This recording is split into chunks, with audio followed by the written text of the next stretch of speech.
Good afternoon, everybody, and welcome to this webinar on online opportunities for children.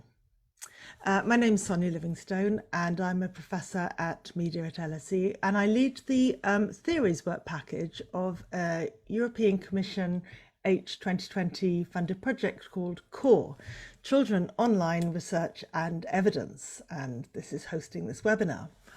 For myself, I also lead the Global Kids Online project with UNICEF and the Digital Futures Commission with the Five Rights Foundation, all of which research feeds into my curiosity to have this conversation today about children's online opportunities. And so I'm delighted to be chairing today what is in fact the sixth and last in a series of webinars.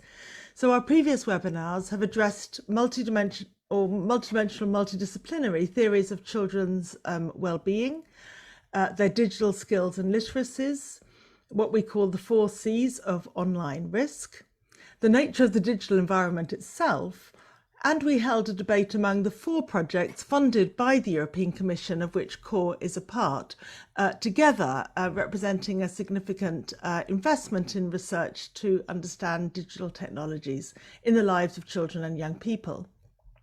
So you can find the recordings for all of these and blog posts summarising their key points at core-evidence.eu. In each webinar, because this is a theory project really, we're keen to consider debates, define the issues, identify the points of disagreement, assumptions and contextualisation and priorities that underpin the different perspectives of those trying to think about children's online experiences. And to that end, we very much welcome your questions and suggestions in the Q&A box of this Zoom webinar. I think it's now, everyone is now Zoom literate. I think you'll know that this webinar is being recorded, and it's also being live streamed on Facebook by LSE with the support of Media at LSE. And ultimately, the recording will be posted on the CORE website with the others as part of our theory toolkit.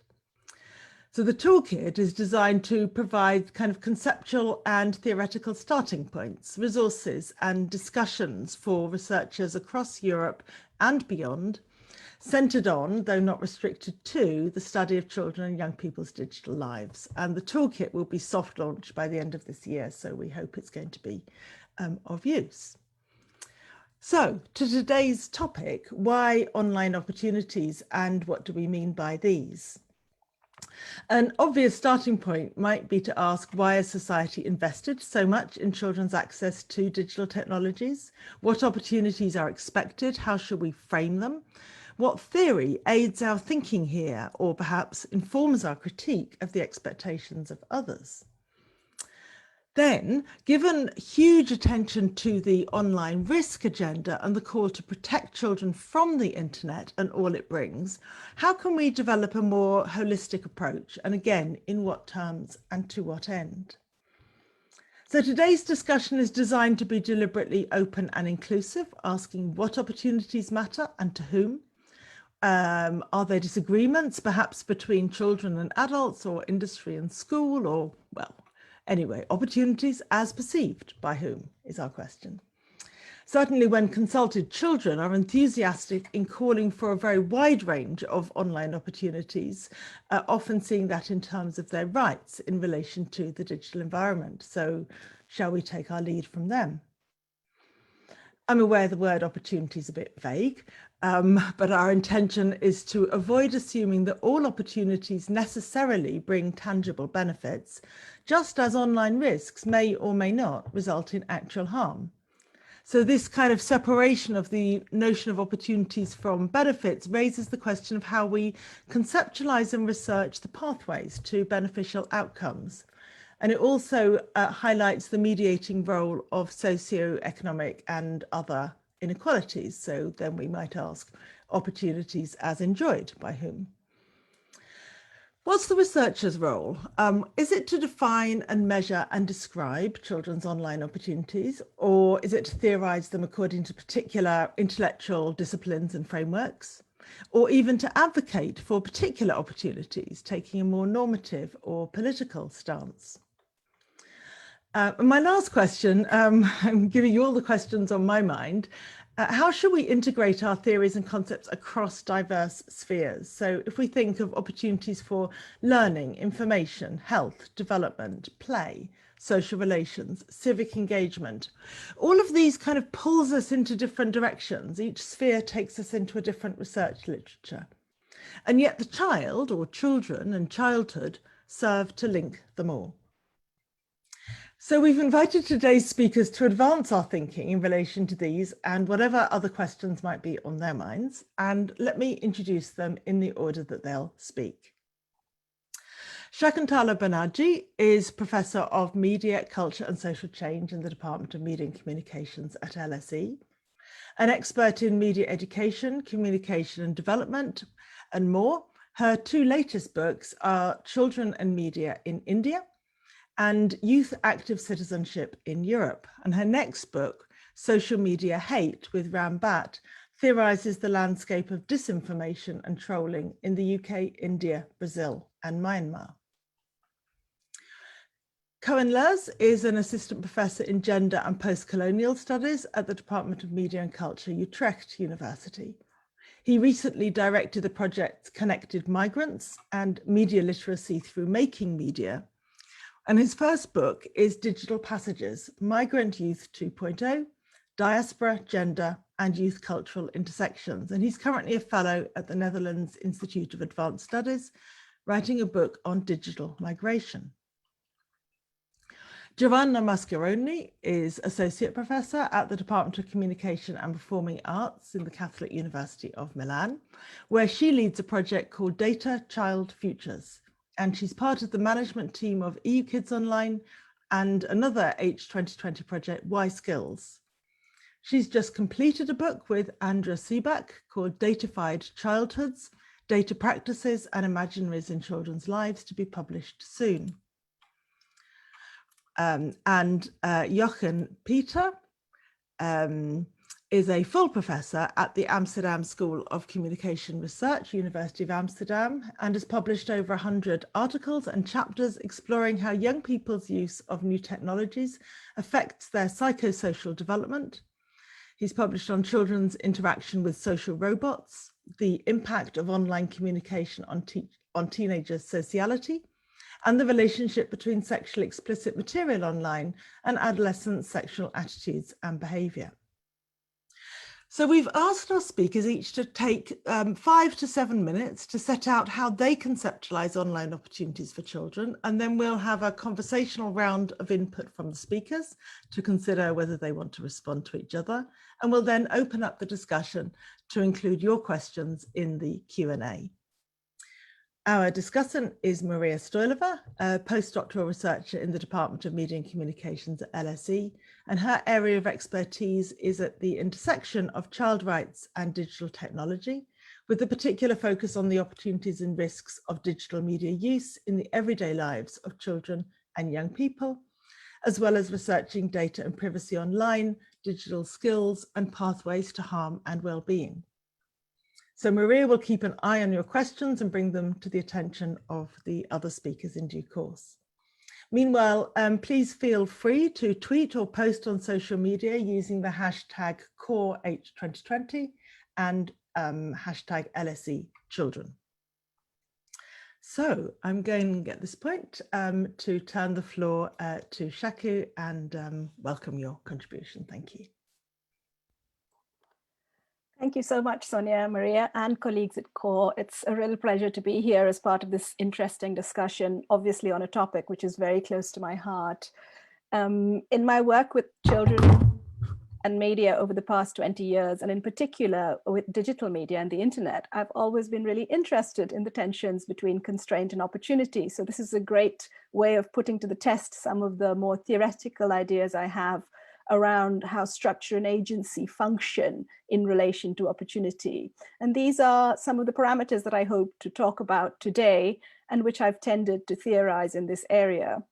It's become a kind of commonplace to use the term empowerment to discuss in very optimistic ways what happens to people, particularly children in the global South. And I'll just pause for a second here to ask if my slides could come on here. children in the global south, there is a discourse around empowerment, about how development and ICT for D are going to come in and change the ways in which children can do things like voice their opinions or participate in social and political movements. And all of these, in my view, are associated with the core theoretical concept of agency. So let me just briefly outline why I think agency is so interesting in relation to opportunity as a theoretical lens. And it's really the first concept I'd like to discuss today, perhaps the first of many, but we'll see how I can do in 7 minutes. Well, let's take a step back and really unpack what agency means to me and what agency means to you, so that we know we're talking about the same thing. For instance, when I was reading a lot of the scholarship between 2010 and 2015 on children's political empowerment and young people's participation for the books which Sonia just mentioned, there seemed to be a suggestion in that literature that the use of digital media was empowering, because it allowed children and young people to take control over aspects of their lives which they might otherwise have had no control over, or very little. And it allowed them to participate and raise their voices over political issues that they could not have accessed previously, perhaps due to financial or geographic or power constraints. This implied in that reading an understanding of agency as the ability to take positive action for oneself and for others without constraint. It's a very simplified definition, and there are many more complex ones which look at the notion of temporality and whether agency is something which one feels at a particular moment, or whether you are imbued with agency forever once you've taken an action on your own, and so on and so forth. But much of that writing about digital agency also implied, but did not state explicitly, that agency, including that agency which comes from using social media and digital tools and or the internet more broadly, was only agency when it was being deployed in resistant ways against unfair or unethical practices or in favor of justice. And no doubt we can see examples of this positive version of agency. For instance, in the organization of Fridays for the Future around climate change, particularly the way in which it's now moved from the global north to the global south. As my third slide shows a very, very famous now, it's the next slide. It shows a very famous young activist, Lissy Priya from India, who's at the age of 6 joined the climate change movement, and by now has been really successful at mobilizing hugely around the COVID crisis in India, using digital technologies, using the platform that she's built for herself on Twitter, obviously with the support of various adults around her. And you could consider this to be the exact epitome of the positive notion of agency that we talked about at the beginning. Of course, and there's no doubt that one can see plenty of other examples like this with the use of Snapchat and Instagram during lockdown and so on and so forth. However, what I was also seeing in my research across the years, both in India and in Europe, was a very different and more complex picture of what children and young people were doing and feeling around digital media in their everyday lives, which led me to want to re-theorize the notion of agency. For one thing, many children in India, and I use the term here very loosely to indicate those between 14 and 4 years old that I was studying, had no independent access to phones or other means of getting on the internet. And they were certainly constrained by poverty, by religion, by race and parental authority, far more in that domain than they were when maybe playing on the streets, or even when trying to earn a living and look after their younger siblings. So there were areas in which they were extremely agentic and other areas in which they were not so agentic. And the domain of social media and the internet was one where they had less agency, or relatively less so. But what I also observed was that a lot of what was going on online amongst middle-class children and was being experienced as agency was not necessarily pro-social or pro-democratic. And it might well have fallen into that category which Marxists like myself define as social reproduction, in the sense that it was reproducing cultural codes, reproducing the structures of society in very particular ways, and maintaining certain unequal social formations. I could say it was being used to police femininity and masculinity, for instance, very much around in the 14-year-old age group. In fact, what was going on online at the hands of some children and young people was often messing with the health and mental health of many children and young people. We all know now about cyberbullying. It's a term we use commonly in the classroom, but this was actually less obvious and more insidious as a form of action. And it involved children, primarily urban upper caste boys, in practices of racism and casteism and misogyny, which were targeted at entire groups. India, as some of you may know, is going through a very repressive period of governance. The discourses that these boys reproduced, the language that they used, the memes they shared, and the joy that they evinced at the failure of well-known women or Muslims or darker skinned people in various formats online, memes, GIFs, little videos, TikToks, was absolutely visceral.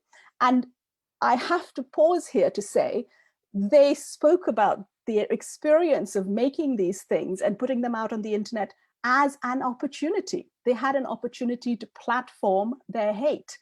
The misinformation trotted out to me by these young people and shown to me on a regular basis was powerful stuff. Some of it verging on the pornographic, others verging on the fascistic, and all of this they were very pleased with.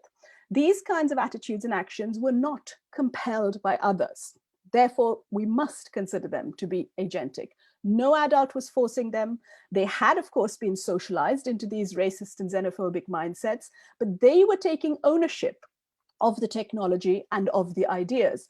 They were buying into them. And this too was a form of agency, just as the occasional glimpses of activity or freedom that girls and young women or young LGBTQ youth felt when anonymous online, playing online games, and so on and so forth.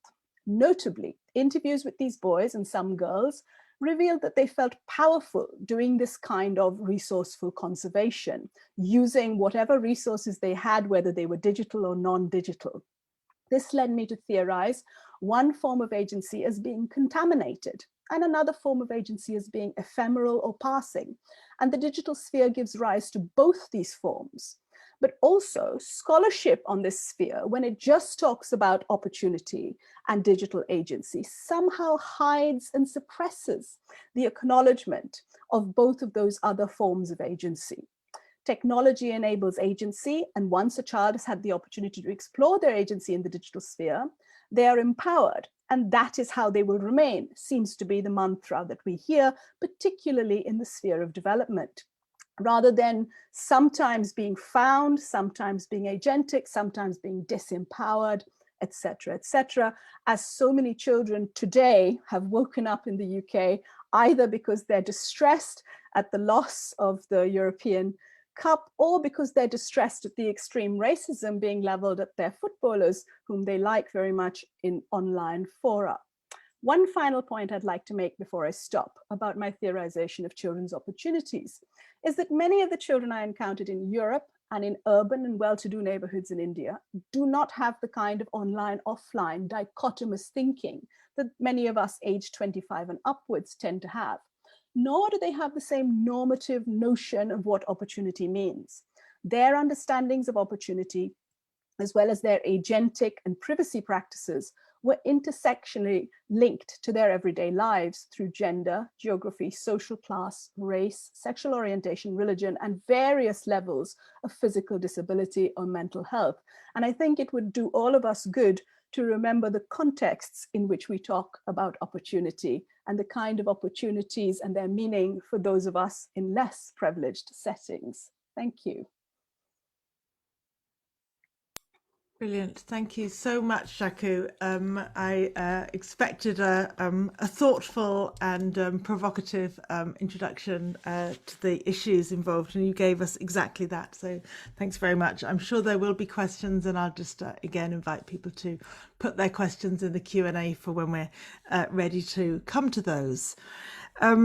So you ended on the question of contexts and the importance of remembering the specificity of very often very disempowered but sometimes empowered contexts people live. I think that Koen is going to speak to some specific contexts in relation to refugees and migrants, perhaps going broader. We'll see what he has to say. So the floor is yours. Thank you. Thank you. Good afternoon, and thanks, Sonia and Mariya and Cor, for the invitation.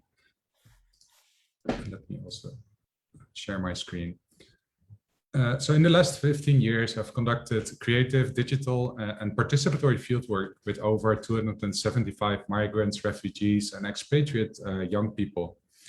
And I focused on the construction of digital identities, but also looked at how rites of passage, for example, from adolescence to adulthood, are digitally mediated. So my focus has been mostly on young people between the age of 12 and 18.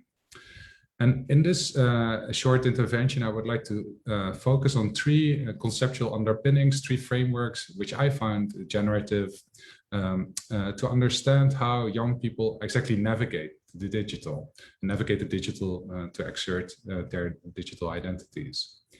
And like fellow non-mainstream youth, migrant youth are often understood from the perspective of deficiency or lack. And with the following concepts, I believe we can develop an asset-based approach to recognize their agency within the broader context of intersecting hierarchical power structures.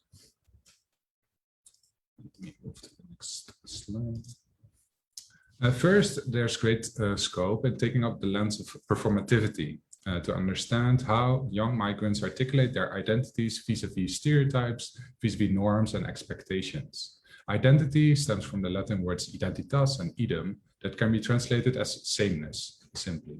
So simply put, identification is an expression of being or feeling the same as someone, something, or as similar to a community. Identification, however, operates always in tandem with difference. So traditionally, reflexive self-making or identity projects revolved around narrative practices, such as, for example, diary writing. Consider how the feminist philosopher Rosie Bright-Dottir or the sociologist Anthony Giddens write about reflexive identity formation. Following the sociologist Nura Yuval Davis, identity narratives commonly include, I quote, stories that people tell themselves and others about who they are and who they are not, unquote. And digital media in particular have come to play an important role in young people's lives. As Sonia Livingstone argues, they are, I quote, expected increasingly to participate in explicit discourses of identity and identity construction, unquote. But how can we now grasp this active process of digital identification, also acknowledging the broader context of power structures? Here we can take cues from feminist post-structural theories on identity performativity. For example, performing one's gender revolves around a twofold dynamic, a capacity to bring one's gender identity into being by carrying out speech and other acts, while relating also to a normative set of prescribed rituals, rules, and norms. Judith Butler famously deconstructed the category of gender by foregrounding that gender identities are to be understood as something that we do rather than something that we are. There are norms, but there is always room for subverting these norms, for playing with these norms and tweaking them. In a similar vein then, digital identity performativity focuses not only on how identities become visible online, but more specifically how they are executed. Following Nisa Nakamura and Peter Chow White, digital identity performativity then is a way of doing things.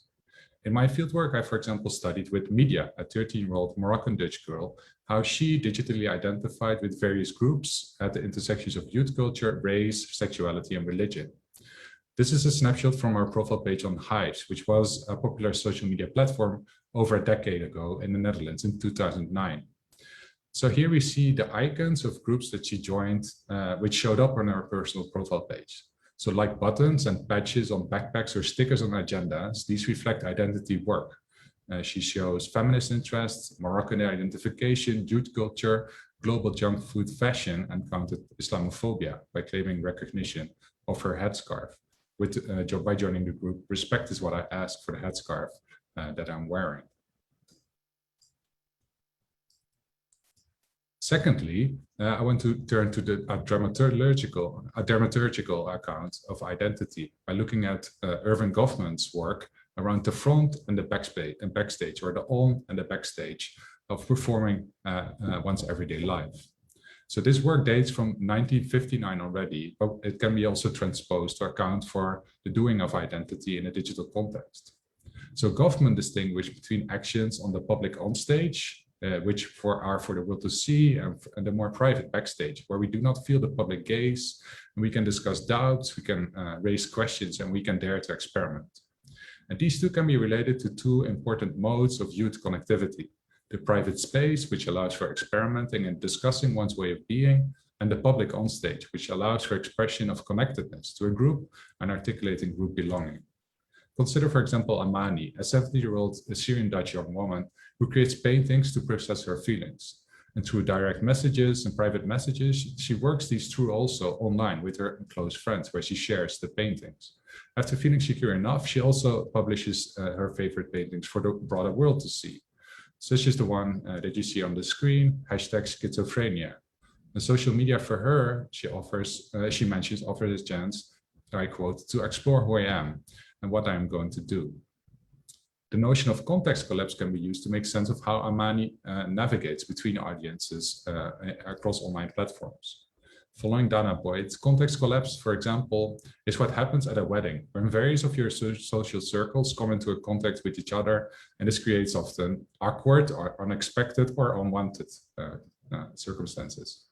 Amani articulates parts of her identity to specifically intended audiences. I quote, "Sometimes I like to take photos of food, but on Insta, I don't have Syrians who are in Syria. When I would have those people on my account, I wouldn't post those images. You know, there are many people in Syria who don't even have access to food." So insight of the difficulties of building a new life, which includes taking selfies, posting food pics, she also negotiates feeling guilty to have escaped from a war and situations still endured by family and friends. So she actively seeks to avoid various contexts to collapse, grasping opportunities afforded by the digital. A third notion then that I would like to bring out is the notion of the smartphone as a personal digital archive. This is a notion we've been developing together with Mariya Stoilova, a colleague at the London School of Economics. And by teasing out smartphone practices through this lens, we can learn more about the interplay between what content of digital identity is stored, archived, and carried around on one's body in a smartphone, and what content is published for wider publics to see. The digital archives of the everyday, in the words of David Beer and Roger Burroughs, are, unlike formal archives, are peer-to-peer. They are effectively and ordinarily constituted rather than institutional top-down records. So personal digital archives have a specific materiality, a tangibility, and also a portability, an embodied emotionality, but also a specific politics, ranging very much from the personal and the private to broader publics and communities. Here we can, for example, learn from Patricia, a 15-year-old girl from Aleppo who is into badminton and piano. And during our interviews, this manipulated photo from her archive depicting herself and a 1.5-month-old baby sister became a point of our discussion. It was one of her pictures dearest to her heart. For her, it signifies both a period of living in separation from her loved ones, but also how she uses Snapchat to maintain a lifeline with her grandparents and best friends still living in Syria. Secondly, Jack, a 16-year-old Syrian young man, shared a stage image of his backpack, which he explains represents his desire not to be seen as a refugee, but as a, I quote, regular person in the street. This image is important to him as it also received lots of likes by wider audiences. And finally, at the bottom, we see an image of 70-year-old Syrian Dutch Mohammed, who is into horse riding and rap. He discusses videos he received from his loved ones still living in Syria, showing how his street was bombarded. For him, his phone consists of imported records to cope with trauma and loss, but also share with others personal stories of the impact of the civil war. So this was my brief excursion, showing how which critical frameworks for me are generative to theorize digital identification as online opportunities, sometimes against and sometimes along the grain. Thanks. Brilliant. Thank you very much, Koen. You've taken us into a different space and a different world, and I really appreciate that. And I think you've also opened up a set of questions about how children might kind of claim and enact and perform their online opportunities, such as they are, as well as elaborating a different set from those that Shaku talked about. So you also took us into the notion of the affordances of the digital, as did Shaku, in a different way. And I think that's something that Giovanna is going to talk to us a bit about further. So Giovanna, can I pass over to you? And thank you. Thank you, Sonia, and thank you both for you and Mariya for inviting me, and thanks Core for this opportunity. And I approached the topic of play and how children, especially young children, play with digital or digital material toys through my experience with the digital ethics section. And especially I've been working on this topic with two colleagues that I like to thank. First is Liam Berryman, who may be actually listening to us in this very moment, and Tonell Holloway, who is based in Australia, so probably is not online with us. But my background is in media studies and sociology, which explain the way I approached the topic of digital play. And my approach to the topic is actually similar to the approach to the digital environment that one of the speakers to a prior webinar has theorized, Tina Booker, will talk about affordances as much as Tina in her work. In the work that I published with Liam, we looked at digital play through the lens of affordances as affordances in practice, which means actually looking at how affordances are negotiated, taken up and enacted in social material context. So it means looking at affordances as socially situated and contingent upon a number of conditions. When we talk about affordances, we immediately think of their functional dimension. So affordances as features, as technical features of our digital media that enable or constrain certain forms of agency. But affordances are also fundamentally relational. So they depend on context, they depend on the people who use them, and so the meanings that are attributed to these technologies, they are in relation with other media and other artifacts in what has been called an environment of affordances. And more importantly, I found illuminating the work in science and technology studies, looking at how affordances practically operate in guiding users to take up certain forms of agencies and not others. So there's a continuum of ways and different intensity at which affordances can either request or demand certain actions from the user. They allow, encourage, discourage, or refuse practices. So in this framework, and as Sonia said at the very beginning of this webinar, we are looking at the opportunities of digital play as not necessarily beneficial. We know that play, and especially free play, is actually beneficial for children because it allows emotional, cognitive, and physical well-being and development.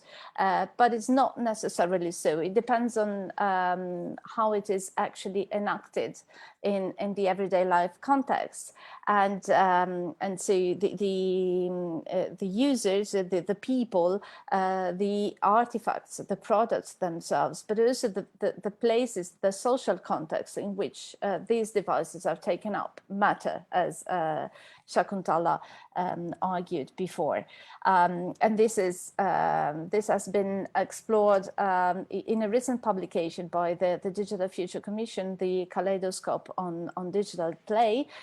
So I will review some of the evidence and some of the of what I've been writing in light also of this kaleidoscope. So we know that digital play is not every, but digital play can be hybrid, and hybridity is actually another affordance that is linked to the possibility of imaginative play.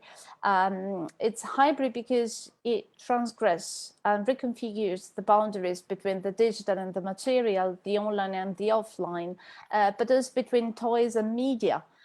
These internet-connected toys become media that mediate aspects of everyday life in a unprecedented way. They mediate and record conversations between the child and their toy, and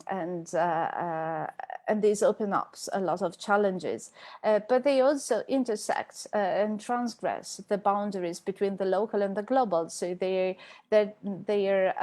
use and the enactment of the affordances is locally situated, but it's dependent on global contingencies. It's dependent on the global economy and economy of surveillance that these projects are part of. So the affordances that we observed refer to, first of all, to the liveliness of much of these hybrid playthings. I won't delve much into this because I know that Jochen Peter will elaborate further on social robots. But the point, the reason why I address liveliness here is because liveliness itself is not a pre-given feature, which is engineered in the design of these toys, but liveliness is co-constructed by the technological artifacts and the children playing with it. So we can look at liveliness and the simulation of agency, the simulation of autonomous agency that is embedded and designed into these toys by looking at how children test this liveliness. So, for example, in my research on the adoption and the domestication of an internet-connected toy, which was part of an Australian research project, I've seen children trying to test the extent at which the toy Cosmo responded autonomously or either controlled by their ability to code and program the toy itself. What is more interesting from my point of view is what we call the effective stickiness. So the fact that these toys enable in a different way an emotional bonding between the child and the toy. So this is, again, this is something I will elaborate further later on. But this, what we observed is that the affordances of hybrid playthings are not entirely new, but they are augmented. So, for example, when it comes to affective stickiness, we find that what Shakuntala called the relational objects are different from the traditional transitional objects, because in the latter case, in the case of soft toys and dolls, traditional transitional objects, the child projects his own feelings, her own feelings onto the toy. In this case, instead, it's the toy that demands care, that demands an emotional bonding from the child. The most emblematic example was the Tamagotchi that eventually died if it was not taken care of and nurtured. And this is important because this shows how the opportunity is not necessarily beneficial. Affective stickiness could actually constrain some features of free play, which is its voluntarily and its interested nature. Free play is taken up by the child and initiated by the child, and not by the technology demanding the child to take care and play. Another feature is portability, and in this case, very close to what Koen just said. So digital playthings borrow affordances not only from social robots, but also from mobile communication. And it's important, their material and symbolic portability, because they become a token for peer-to-peer interaction. They are repositories for and tools for identity making on one side, but also they are symbolic tokens through which children negotiate their belonging to the peer group in an economy of dignity. And finally, adaptability, which is a fundamental enabler of free play. So the extent to which the toy is pre-programmed with certain activities, but is open for children creativity.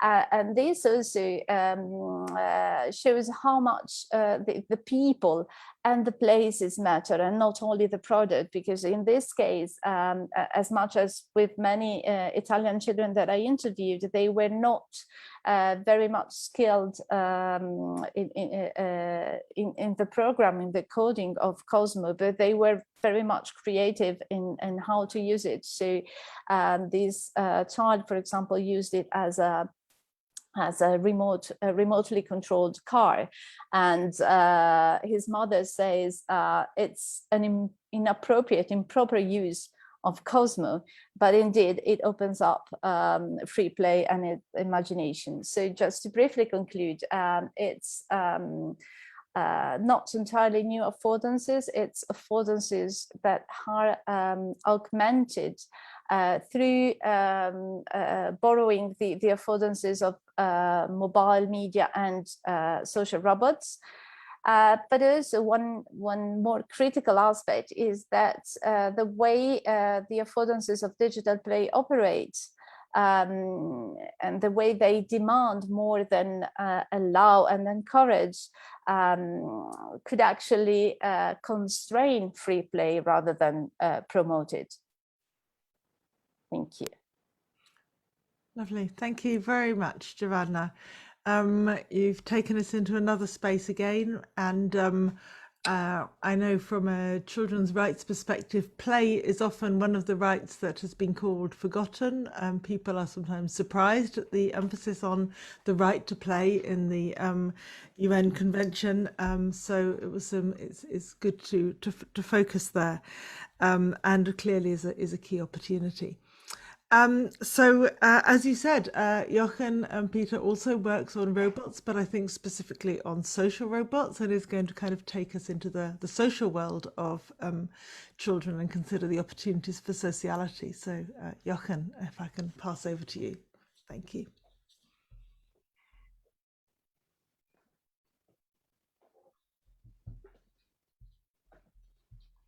So thank you very much for the invitation, and say a few words about social robots and children and potential opportunities.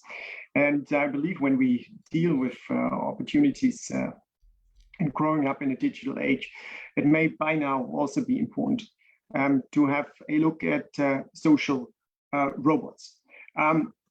They may look like this. For example, the dinosaur robot here on the left-hand side called Pleo Furby. Most of you may know it. Here in the center, and the robot dog Aibo. On this slide here, you can see on the right-hand side, in the center, at least two robots that have more human-like features. And on the left-hand side, you saw it already in Giovanna Mascheroni's presentation, the social robot called Cosmo. These are all social robots, so they are made to engage in meaningful interactions with humans or children more specifically. For some, this may simply be science fiction, and for others, a threat to childhood, an inanimate something, machine that enters the world of children. And perhaps this concern is even magnified when we think of general risks of growing up digitally, for example, a potential violation of children's privacy, surveillance, and security issues. And these risks may even apply more to social robots because they get closer to children, may meet them in many different situations. And of course, they have all kinds of sensors to record data and distribute them, certainly when they are connected to the internet. Now, I'm mentioning this because I think it would be naive to talk about opportunities without taking these concerns and problems into account. And yet, I believe that a balanced approach to social robots may also include opportunities. So I want to briefly deal with 3 of them. The first is that social robots can improve children's learning. A recent meta-analysis, for example, has shown that social robots can improve children's comprehension of things, their knowledge about them, nearly to the same extent as a human tutor. Social robots also enhance children's attention and responsiveness while learning. Finally, whenever a social robot is tailored to the needs of children, it benefits the children, both in terms of understanding and attention. We've seen ourselves in some kind of related research that a robot can also be a model of pro-social behavior and can enhance children's pro-social behavior. A second opportunity may be that children can establish relationships with social robots, at least initially, and especially when the robot is somewhat less sophisticated than the child, when it is responsive, and when it engages in substantive rather than small talk. I hear, or I don't, but I can imagine that some of you might now cry out and say, isn't that horrible? And this concern is also echoed by scholars like Sherry Turkle, who is warned in this context, Giovanna already mentioned that, of relational objects, was warned of relational inauthenticity when children form relationships with social robots. Social robots, after all, are by definition not sentient and may wrongly suggest that they care about children. So from a general perspective, and certainly from what we've learned from other research on digital phenomena, I believe that such child-robot relationships may indeed be problematic if they replace human-human relationships, but if they complement rather than replace human relationships, if they help children to compensate for certain problems they may encounter in their real lives. And if children learn positive things in interaction with social robots, certainly when they are educated about the non-sentient nature of robots, I think that that might be worth of considering an opportunity. In this context, I believe it's also important that we do not engage in fallacious thinking by romanticizing human relationships.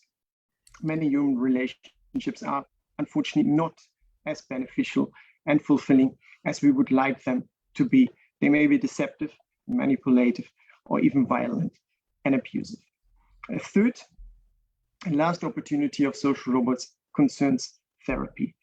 There is a growing field of research on the positive effects that social robots may have on children on the autism spectrum. I do simplify here, but overall, it seems that children on the autism spectrum feel comfortable in interactions with social robots, possibly because the situation is somewhat less complex and robots send out fewer cues than humans in interactions. So these interactions with robots may help children on the autism spectrum to overcome problems they encounter in interactions with humans. These are 3 opportunities that social robots may provide to children. To be clear, it is not my goal here to sketch a tech utopia, nor to glorify social robots by any means. There are many biases, and we've heard, for example, about the problems with just assuming some naive forms of agency here. There are many conceptual and methodological shortcomings in current research on social robots and children. And most important, social robots themselves suffer from many problems. They are limited, still very limited in what they can do in interactions. And at least this is what our research points to, quickly disappoint the high floating expectations of children. But still, I believe it is important to point out already now that there may be, next to many risks, also opportunities in what I personally believe will be an important part in children's future, that's interaction with robots or more generally with machines. Thank you, Jochen. You've taken us into the future, and I, for one, am feeling quite thoughtful about what that future might involve, and indeed what responsibilities adults have to design for particular futures, if that's within the power of adults so to do. Brilliant. You've set out some very different visions. I think there are lots of overlaps. I very much hope that for those listening, we have succeeded in kind of opening up the idea of opportunities and taking us beyond any kind of simple list of the things that might be good about technologies for children, or things that children might do well with technologies and the benefits on offer. And I think you've all kind of taken us quite deep into children's lives and the very different kinds of circumstances that they live in. So we're going to come to questions in a minute. I don't see so many, so I think anyone listening should feel empowered to ask further questions. We'll come to in a minute. But first, I wonder if anyone in the panel would like to respond to anything that's been said so far, and whether you see points of connection or disagreement, perhaps, or where the perspective of one approach could be illuminating, perhaps, in any of the others. So I'll throw it open briefly. I'll go first because obviously I went first and I hadn't heard anybody else, but I was actually really sort of impressed by the thread that I found unfolding through all of the presentations, both the caution, and I think it's a caution which, I've been talking about this issue for many years, and also with people who design games and digital artifacts for children. And I think that caution has changed. It's a note which has sounded much more today than maybe 10 or 15 years ago. And in Koen's discussion of identity work, and I think that links very much to the kind of agency or the kind of opportunity that people might have with digital media. So I suppose, Koen, the thing I was thinking while you were talking about these presentations of young people was the flip side of that, the surveillance side of that, and also how when we say digital opportunities, the question arises: digital opportunities for whom? So someone tags Louis Vuitton in their social media profile, and that's an expression of opportunity, but it's also an opportunity for a marketer to start marketing things to those young people. Or somebody tags that they've been to a headscarf event, and it's an opportunity for the British police to tag someone as potentially radicalized, or the Dutch police to do the same thing. So I think we're beginning to ask the question, what's the flip side of children's opportunities for adults? What kind of opportunities are adults taking advantage of when children expose themselves in these ways online? Which is not to say that children do it naively. I've met adults who are quite as naive about their identity work online as any of the children I've met, but I just thought I'd put that in there, and I found that very refreshing in our panel, certainly. Thank you, Shaku. Koen, do you want to come back? Yes, Shaku, I think you raised such an important point exactly on the flip side. I wanted to emphasize a sort of an uplifting story, but I think you're very right, particularly when we look at the flip side, and particularly for those most marginalized young people, particularly refugees. I've been seeing, particularly over the course of the last couple of years, more and more stories where young people are so aware of that all the digital traces that they leave are sources of surveillance, and particularly for those most marginalized. So still young people still, for example, in asylum procedures or awaiting such procedures, there's a great awareness that increasingly as part of asylum procedures, governments and organizations step into social media profiles and personal digital archives such as smartphones. So what we are seeing in recent years is that people are actively deleting their social media profiles or curating more hidden profiles in languages not accessed by government officials, or more under the radar. But particularly with regards to how people have been deleting material from their smartphones, for example, wanting to delete the possible evidence of journeys. This also means that in many instances, people's diaries, people's photos of lost loved ones have gone lost. So I think this, I think it's an important and also caution to not overemphasize the opportunities, but exactly to see this in context and in its situatedness. Not even to speak about the political economy question, but I'm guessing that we can return to that as well. Thanks for raising that point, Shaku. Thank you, Koen. Other thoughts about what you all variously said?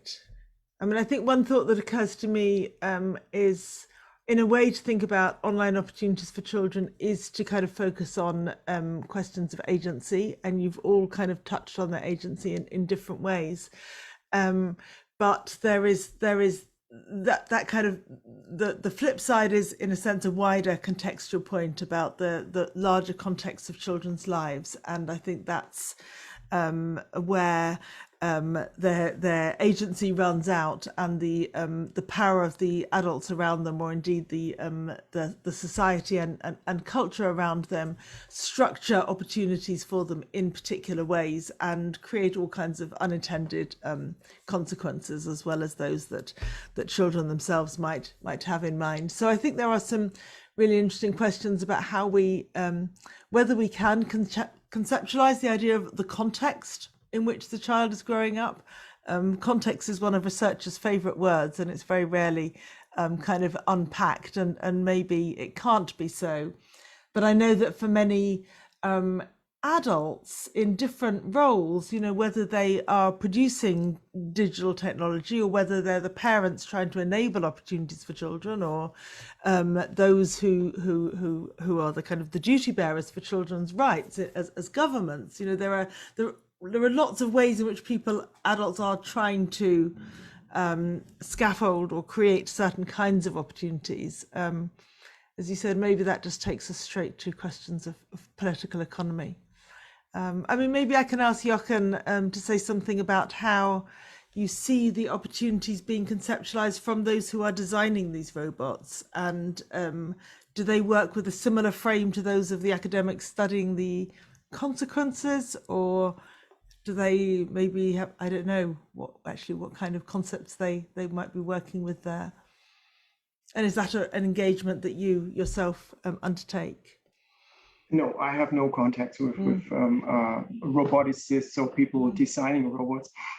I believe, and this is a subjective impression, I have to say that in the community of researchers on social robots, there isn't a growing awareness, for example, that, you know, these design features like cuteness, Aaron, you saw this is ingrained in many of many of these robots, may not be such an innocent practice, and that with this cuteness may come certain, you know, assumptions that are sort of elicited in children, and may, you know, essentially be pretty deceptive about what a robot is. And I think in this respect, I mean, Sherry Turkle is probably one of the most prominent voices for years who has criticized this whole field. So I would say, again, from my personal point of view, that there is a growing awareness of these things. But on the other hand, I would assume there's, of course, also an economic interest in selling these products. And, you know, that's always, I think, the eternal,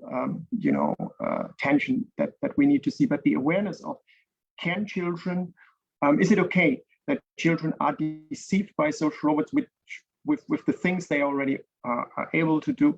Is that something we would accept? That's an ongoing discussion, certainly in the academic among academics and robot ethicists. May I, Sonia, add a little bit on this? But I will say that these deceptive features, and I wonder if Jochen agrees with me, are now more of an issue when it comes to disembodied social robots. I'm thinking about smart speakers, I'm thinking about voice assistants, which are actually more natural, more simulative than actually embodied social robots, and this is the way that artificial intelligence is actually being naturalized in children's homes and their family environment. Because I've been, we have a Pepper robot at our department, and we have spent some time in the past months programming the robot, and is actually much more limited than artificial intelligence embodied in smart speakers and virtual assistants. So, for example, my 5-year-old daughter was actually fascinated by Pepper, but when I told her that actually Pepper is stupid, and we are telling Pepper what to say and how to interact with, we are scripting the code of the robot, then the deception and the fascination is actually more narrow down and limited. I'm beginning to have many questions about robots in my mind, but I can see that questions are building up in the Q&A, and perhaps I can turn to Mariya at this point. And Mariya, feel free to comment on anything you've heard, and also bring in questions from the Q&A. Thank you.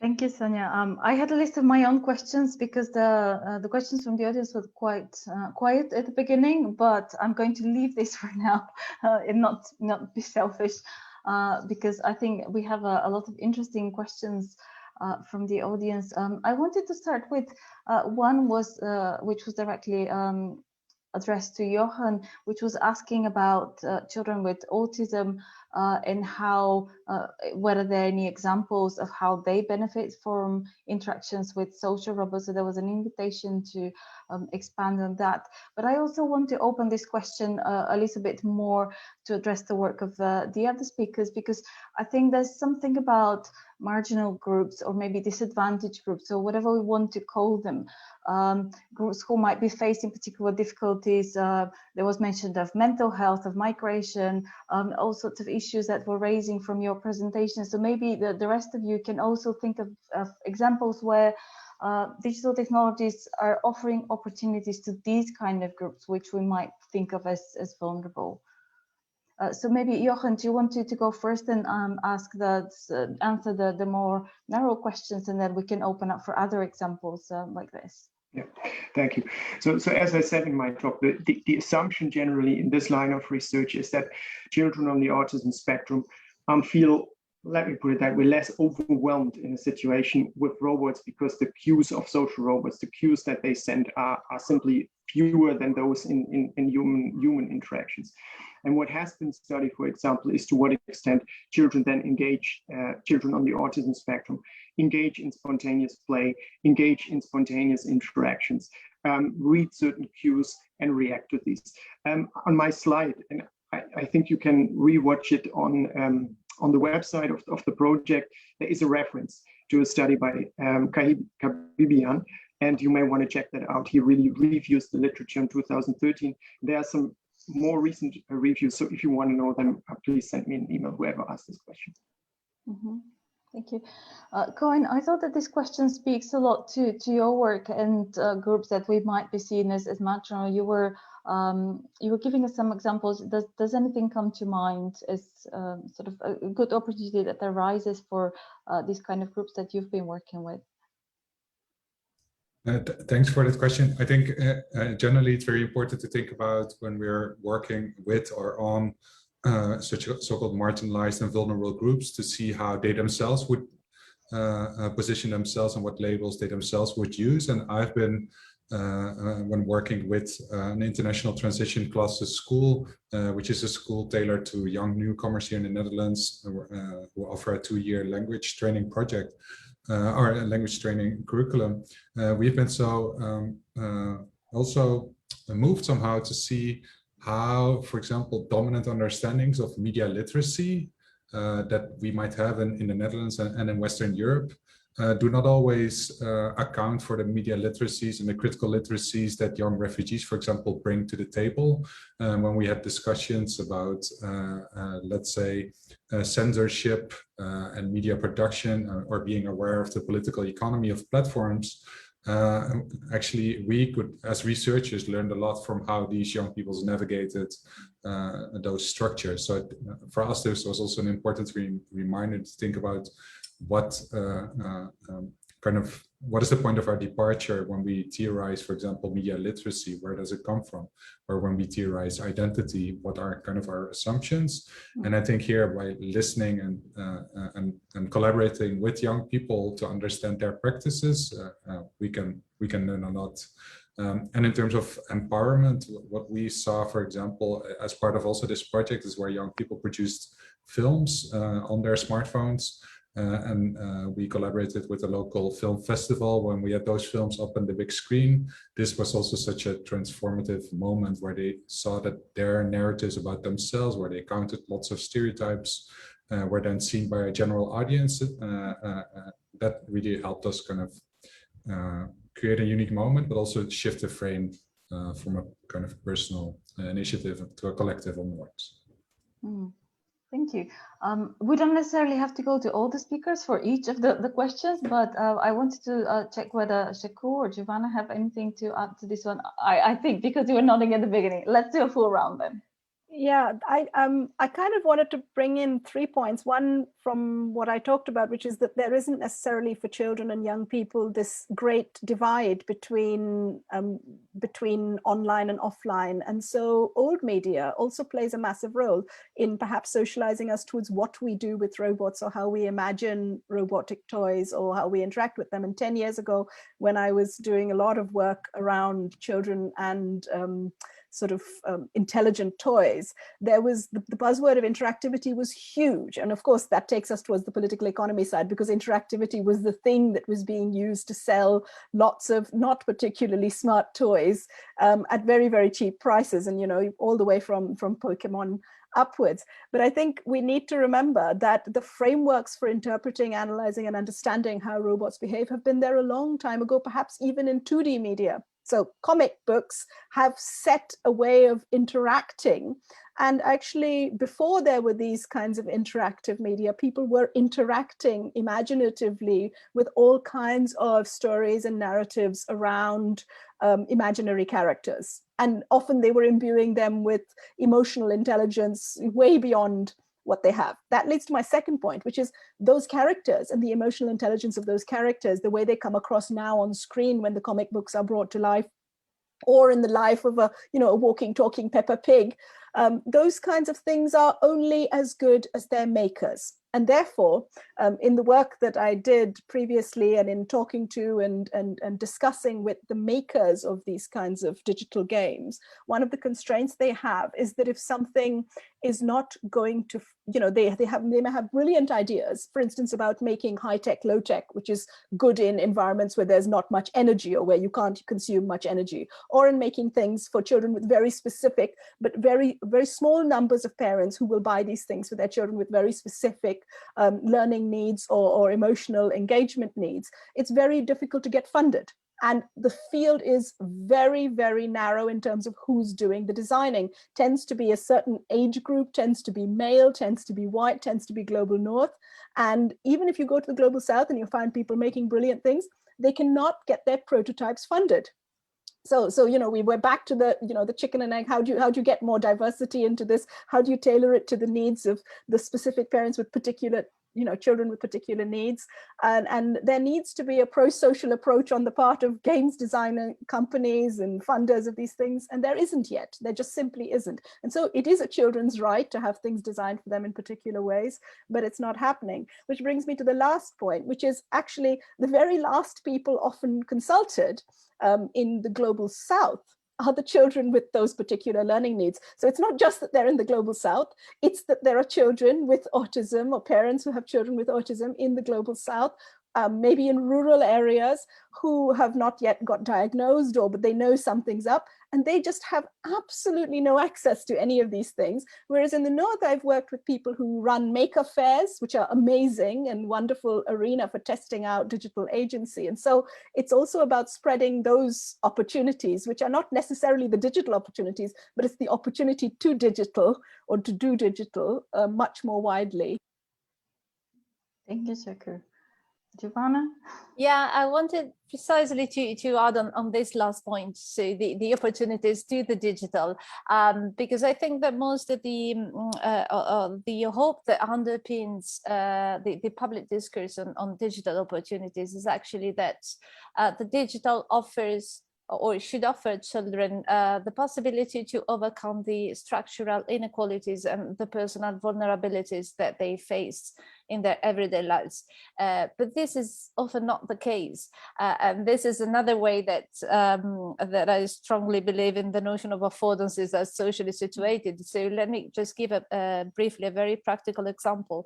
So the data we collected throughout Europe during the pandemic, during the lockdowns, actually showed that even in countries where the internet penetration rate is 99%, or even when children were provided with additional devices by their schools, then there were inequalities in access, be it because it was 5 people, the parents and the children, all together in the same house, being online either for remote learning or for work from home, and this created connectivity issues, or because the devices were not updated enough for them to use all the software and the platforms that they were required to use. So again, they are virtually an opportunity, but the way they are enacted, taken up, and materialized in their everyday social contexts, it's differentiated, it's various, and it's not necessarily an opportunity for all. Mm-hmm, mm-hmm. Thank you very much. I think one of the questions actually picked this up, this kind of complexity that you were just describing, Giovanna, and I'm going to take this. This is from social media, so if anyone wants to post questions there, feel free to do that. So the question says, online opportunities don't necessarily lead to benefits, just as online risks don't always lead to harm. So how do you conceptualize pathways to well-being? And if well-being is not necessarily a concept that all of you have worked with, I guess we can rephrase the question slightly to how do we know that things are working well for the benefit of children? What can we say about the positive outcomes and when this happens? And what is the effect on well-being if you've worked on this? And maybe I can just add to that question one more layer, because there's been several, or one possible answer to the question is that you asked the children, did it benefit you? And I think among us, there have been several other ways of thinking too, perhaps some doubts about whether children always know best, as it were, what is beneficial for them, or what are the opportunities, or as Shaku eloquently said, sometimes children feel very empowered and benefited by something that society is horrified by. So it's not simple to listen to children, though that sounds like a kind of child rights way of understanding what that pathway might be.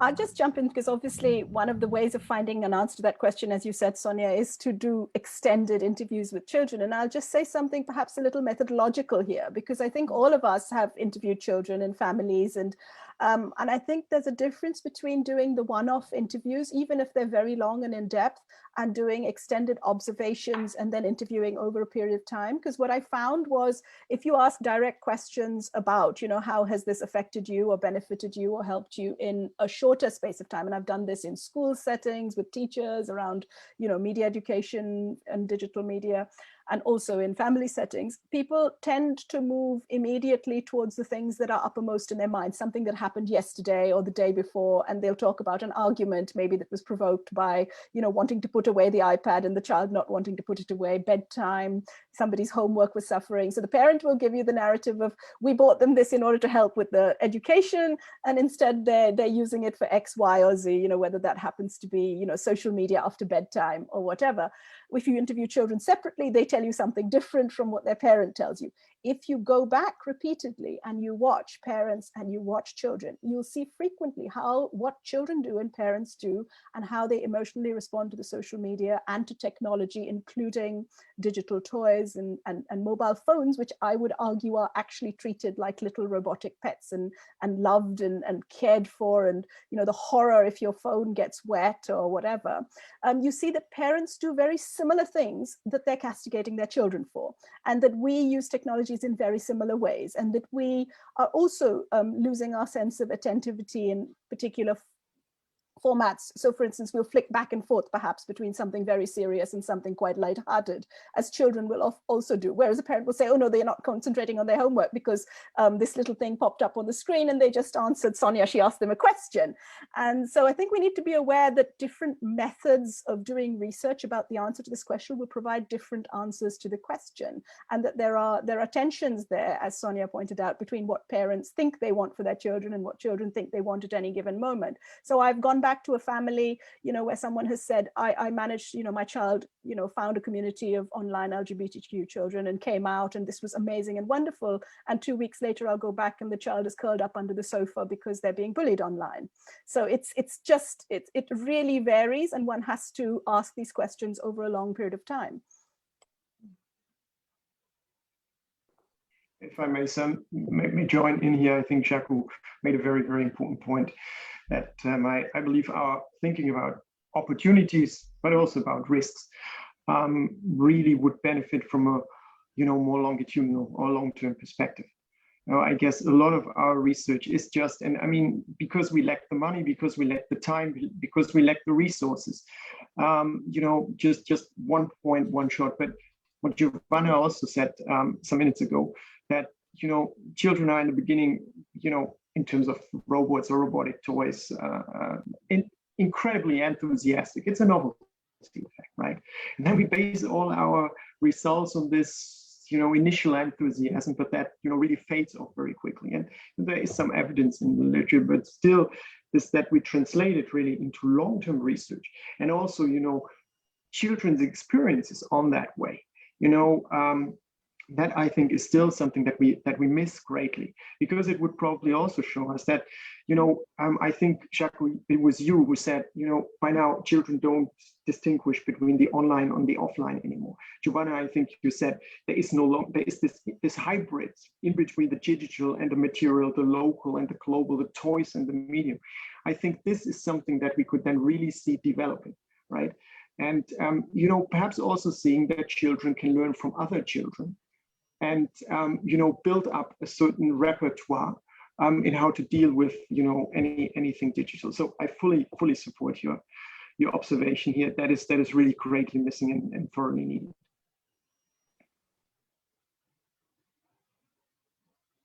Thank you. I think there's a few questions which lead us towards the policy angle of what we've just been saying, because I think all of you in different ways acknowledge that the environment is shaping these opportunities and the way that children experience them. Those that are at the center can benefit, and those who tend to be pushed to the margins. So one of the questions around policy was specifically related to datifications and some of the issues that the speakers raised. But there's also the broader questions around what have we learned about the development of platforms that can positively empower children and help us design positive support services that can provide bigger impact and guidance for children. So I wonder whether you have any thoughts on the positive lessons that we've learned, whether for industry, for policy, for regulation.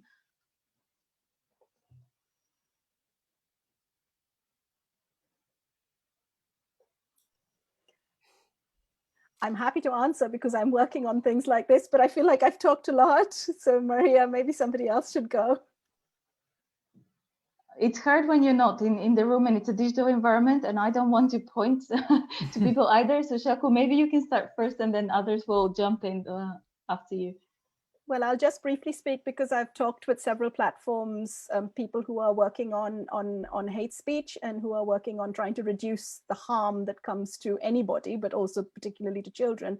And I'll just give one example of what we were told in our research on WhatsApp and Facebook, which was that when you have a multilateral, multi-stakeholder team across the world working on something and putting their mind to something, it moves much faster. So for instance, around issues of child pornography, and both pornography targeted at children and pornography which uses children, as soon as a decision was made to have this multi-stakeholder approach and to use people who are experts in the field and to make a database of the constantly changing ways in which and strategies via which people were trying to put this stuff around, things got much better. But until that point, they were just deteriorating and getting worse and worse.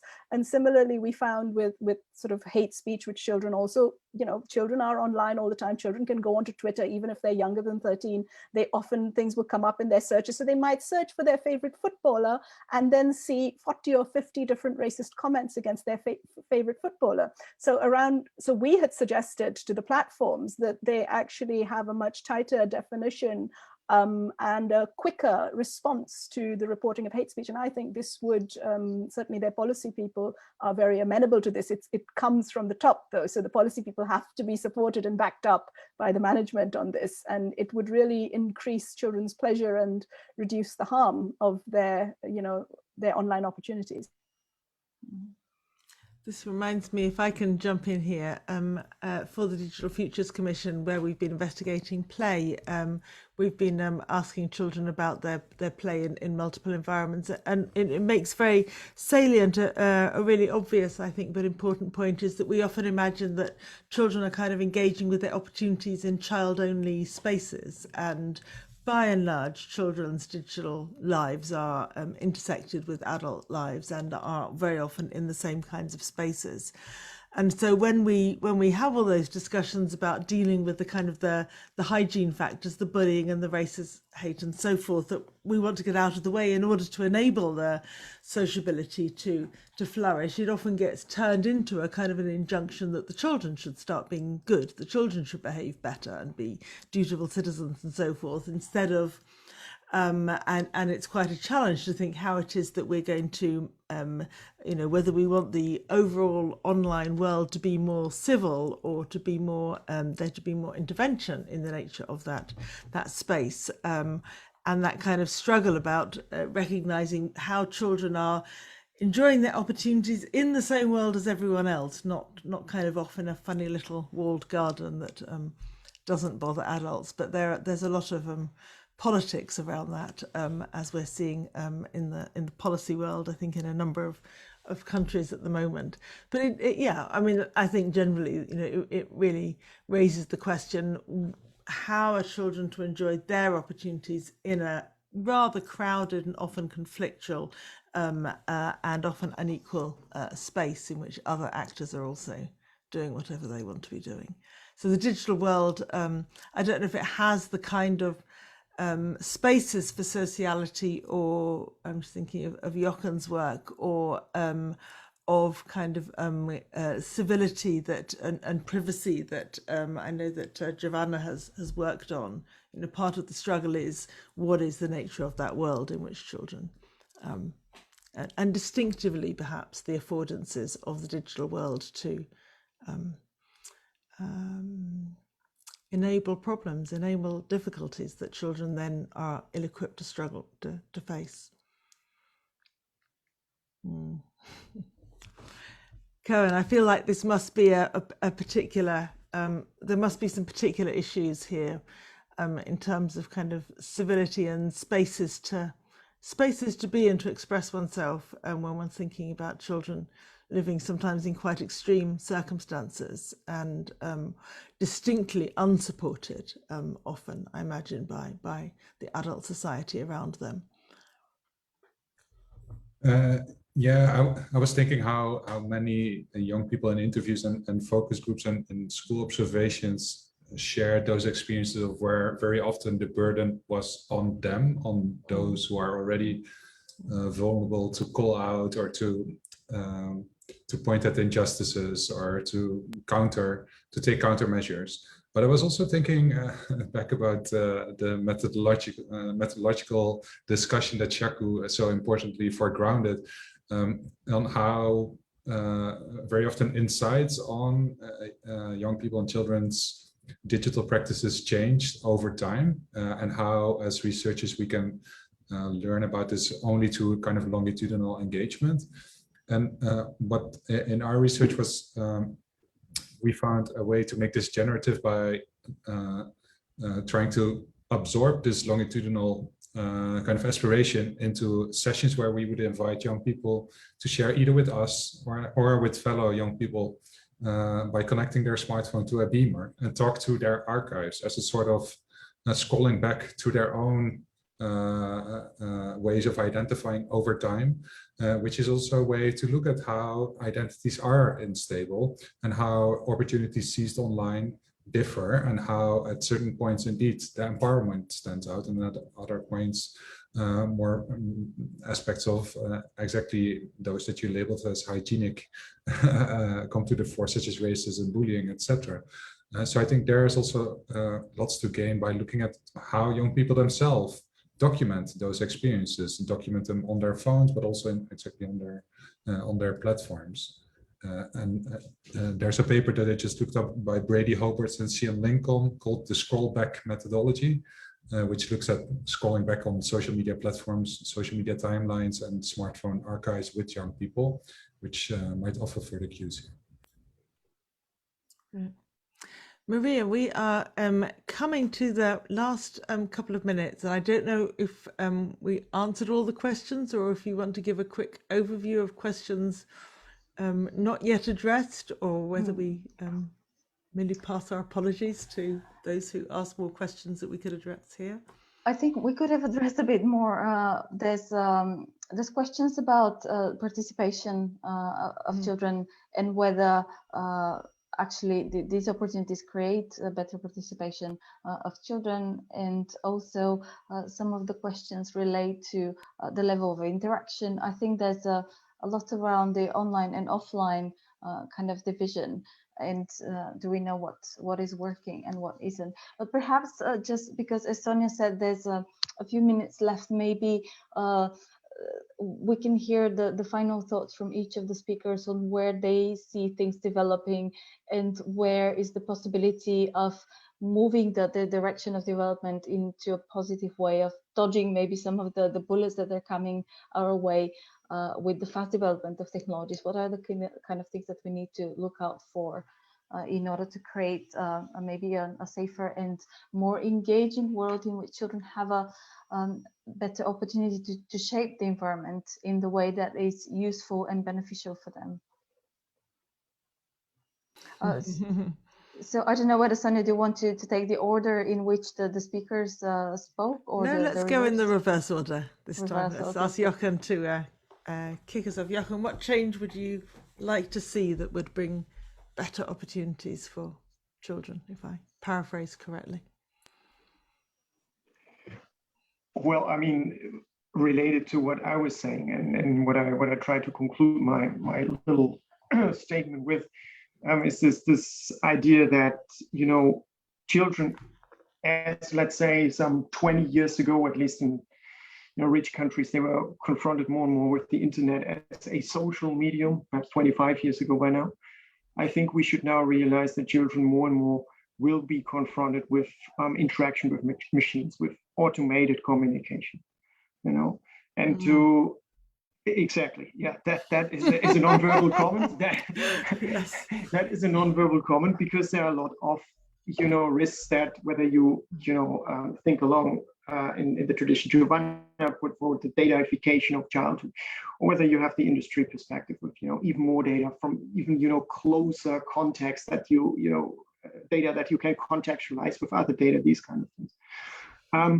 I believe there is a lot of work to be done, and to prepare children for these changes that not tomorrow and not the day after tomorrow will affect them, but certainly in the next decade or so. So that is certainly a change that I would like to see, or a change, let me put it that way, that I would like us to become more aware of than we are currently. I think we are very much, and it's absolutely okay thinking in this social media, internet kind of digital world, but there is much more And these hybrid forms that Giovanna presented, that Chaku was alluding to, I think are very important to take into account also in our theorizing.